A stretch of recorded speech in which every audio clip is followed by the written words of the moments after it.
Titan. The most majestic of Saturn's many moons. And the most promising for life, too. It's got a beautiful view and liquid lakes on its surface. The only problem is, those lakes aren't filled with water. They're filled with liquid methane. Your mission is to take a 5-second dip in one of them. Of course, you'd have to land on Titan first, so buckle up for the most epic adventure of your lifetime. Titan is far. Even at its closest to Earth, this icy moon is still 1.2 billion kilometers away from us. You'd be looking at roughly 7 years of travel alone in a spaceship. You'd need lots of provisions and a super advanced life support system. You know, it would be good if you made it to Titan and didn't freeze or suffocate somewhere in the middle of the solar system. Yeah, that's not going to happen to you. Just sit back and enjoy the ride.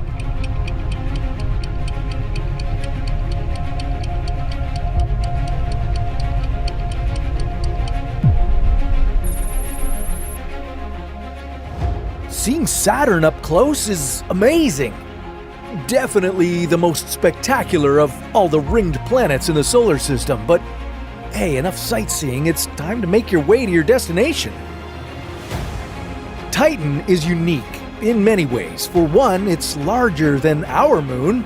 It's even bigger than Mercury, the smallest planet in our cosmic neighborhood. It's the only moon that has a thick atmosphere. It's also the only one that's covered in liquid lakes, rivers, and seas. And sometimes it rains here too. Descending on Titan would take you about 2.5 hours, and you couldn't just land anywhere. Like I say, Titan is covered in lakes, so unless you wanted to dip your entire spacecraft in liquid methane, you better choose your landing site carefully. Let's try this again.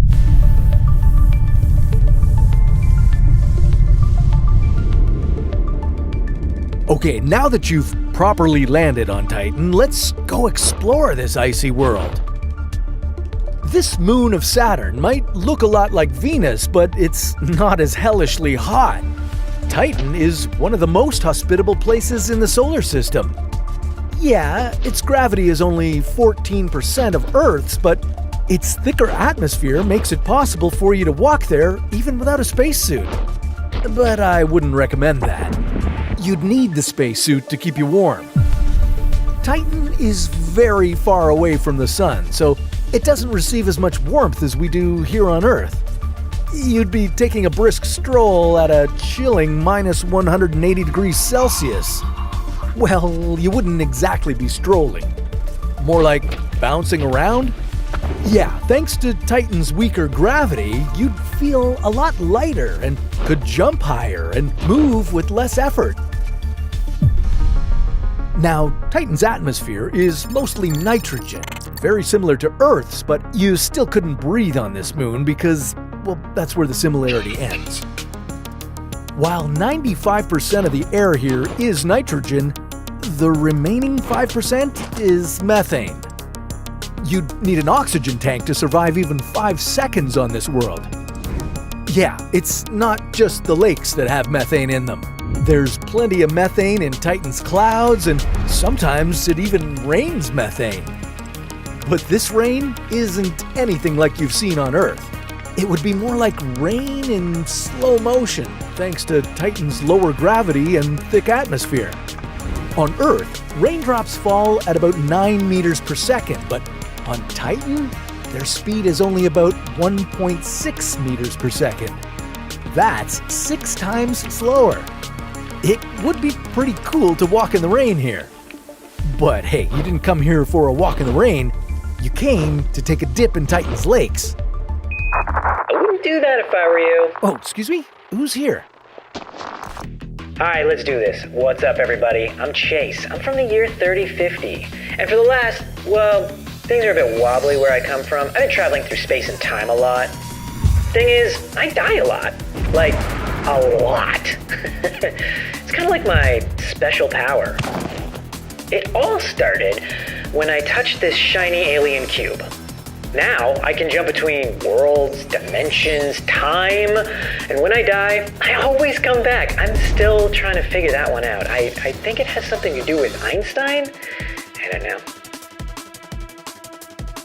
It's pretty cool. I jumped on the rings of distant planets, been the guest of honor at an alien feast, and not in a good way. And there was that one time I accidentally started an interstellar war. Cute. But now I'm here on Titan to stop you from doing, whatever it is you're doing. Because you only live once, unless you're me. So, your mission is to take a swim in one of these methane pools? Let me break it down for you. First off, this ain't no spa day. It's like diving into a freezer. Titan's got this super chilly vibe going on, you know what I mean? At these temperatures, water's harder than concrete. But methane and ethane, they're like, yeah, it's cold, bruv, but like, we can still chill in liquid form. And so they gather up in these cool little pools. Okay, I knew that too. Sorry, no interrupting. I'm still just getting to the good part. Now, let's say you're wearing that fancy spacesuit. Good news, you won't freeze instantly into an astronaut popsicle. Bad news, that suit's gonna float. If, for some wild reason, you decided to take the plunge without the suit, well, that's it, my friend. Lights out! You see, the intense cold would freeze you down to your bone. You couldn't move a muscle. And then, the lack of oxygen would get you. But 5 seconds with the spacesuit on, we'll definitely survive. Probably. Let's test it. Okay.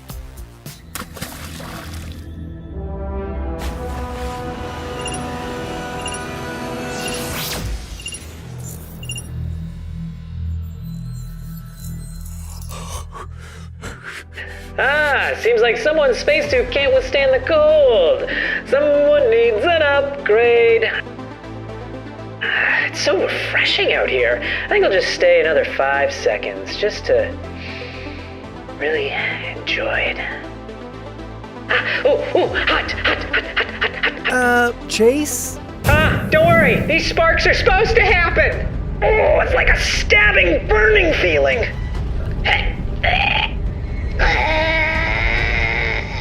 It appears that the cold temperature cracked his suit and methane reacted with the oxygen tank inside it. He should have read about this in the mission brief. Well, just leave him here, I guess? Anyway, the mission is a success. The only thing left is to figure out how to get home. Okay, well, maybe instead of returning to Earth, we could set up shop on Titan. But that sounds like a story for another What If.